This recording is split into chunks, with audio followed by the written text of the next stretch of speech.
Guys, இன்றைக்கி செல்வி cooking சேனலில் தோசைக்கு இட்லிக்கெலாம் தொட்டுக்க டேஸ்டியான தேங்காய் சட்னி தான் செய்ய போகிறேன். வாங்க எப்படி செய்யுதுன்னு பார்க்கலாம். ஸ்டவ் ஆன் பண்ணிவிட்டு பானலில் எண்ணெய் ஊற்றிக்கோங்க 2 டேபிள் ஸ்பூன். எண்ணெய் சூடானதும் இஞ்சி சின்ன பீஸு சேர்த்துக்கோங்க. அதுக்கப்புறம் 2 பெரிய வெங்காயம் சேர்த்துருக்கேன். அதுக்கப்புறம் 6 பச்சை மிளகாய் சேர்த்துருக்கேன். காரம் இல்லாததுனால 6 சேர்த்துருக்கேன். காரம் உங்களுக்கு ஏற்ற மாதிரி பச்சை மிளகாய் சேர்த்துக்கோங்க. இதை எல்லாத்தையும் நல்லா வதக்கிக்கலாம்.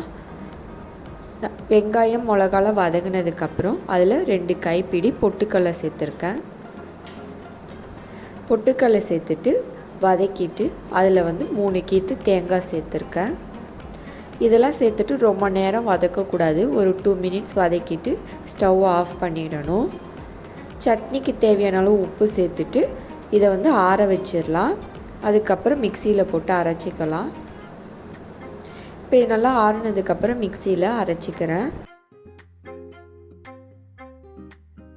இப்போ இதை தாளித்து கொட்டிக்கலாம்.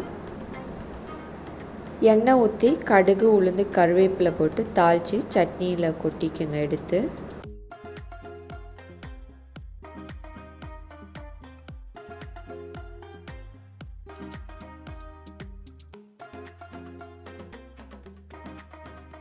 இது கெட்டியாக வச்சு சாப்பிட்றப்ப நல்லா டேஸ்ட்டாக இருக்கும். தோசைக்கெலாம் வேணும்னா இதில் தண்ணி ஊற்றி கரைச்சிக்கோங்க. நல்லா தண்ணியாக வேணும்னா ட்ரை பண்ணி பாருங்கள். இந்த சட்னி தோசைக்கெலாம் நல்லா டேஸ்ட்டாக இருக்கும்.